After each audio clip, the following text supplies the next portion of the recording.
Ok, là je vais changer la brosse. Comme vous pouvez voir, ça c'est la brosse que je vous avais montré les brosses au début.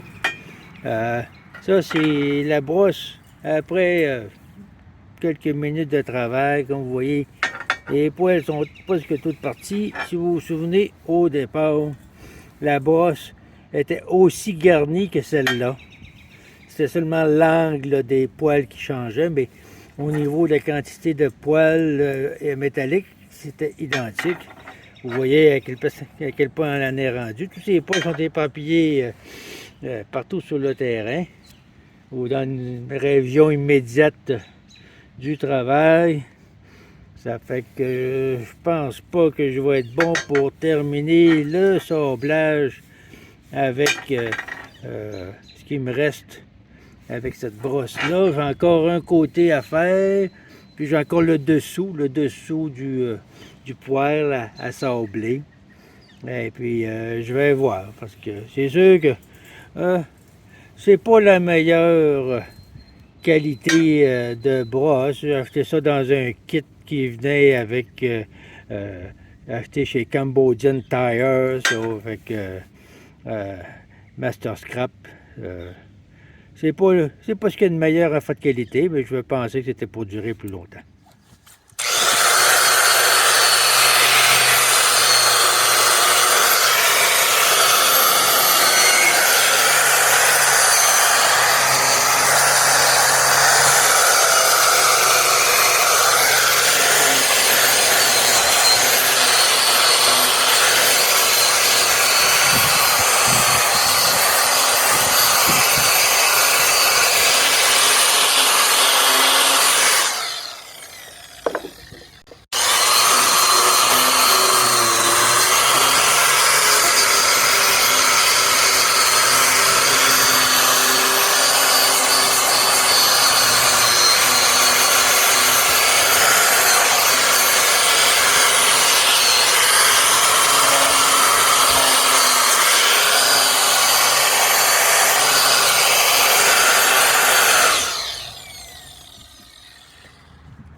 Bon, je pense qu'on a terminé avec le sablage, brossage avec la roue à poil métallique pour enlever la rouille superficielle. Je pense qu'on a pas mal terminé. Comme j'ai dit au début, c'est pas une pièce de musée.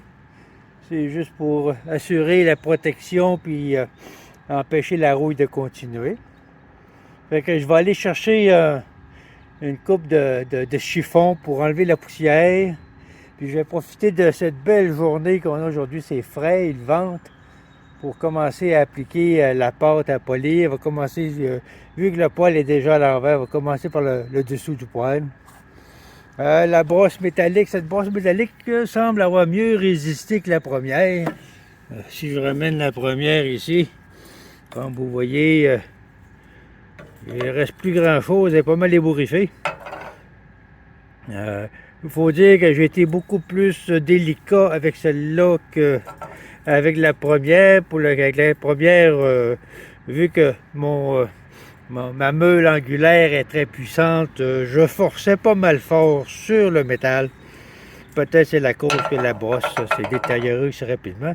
Celle-ci a tenu le coup, a résisté un peu mieux, malgré que j'ai trouvé des petits poils métalliques un peu partout également.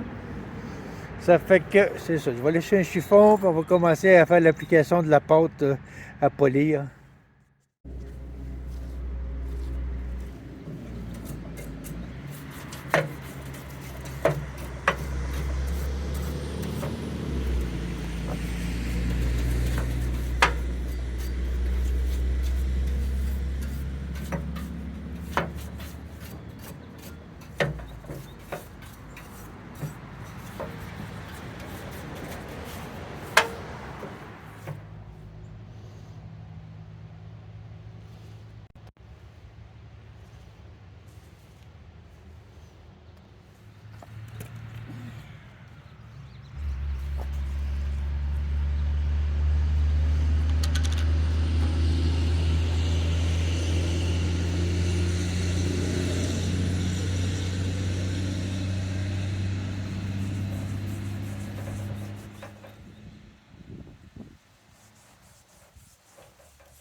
Bon, on a terminé de sabler et de mettre du poli à poêle sur le petit poêle à bois. Je dois admettre que je ne suis pas fâché des résultats. On dirait presquement qu'il est neuf. Le poli à poêle a fait un excellent travail.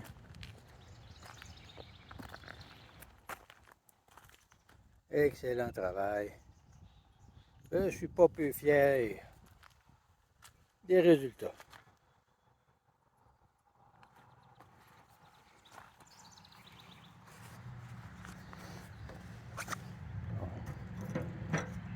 C'est comme ça. Excellent. Très bien, très bien. Il va me rester à faire l'intérieur du poêle. Pour cela, je vais probablement mettre de l'huile végétale usagée, couvrir l'intérieur au complet d'huile végétale. Après ça, faire un feu pour brûler l'huile végétale et brûler l'excès de poli à poêle.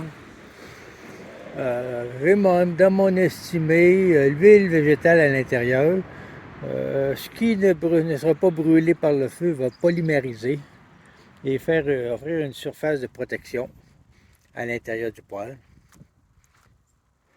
Une fois encore, très bon résultat, très bon résultat. Toujours si quelqu'un sait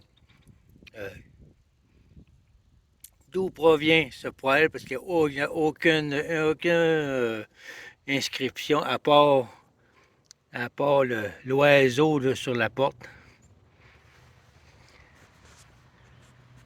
Et voilà.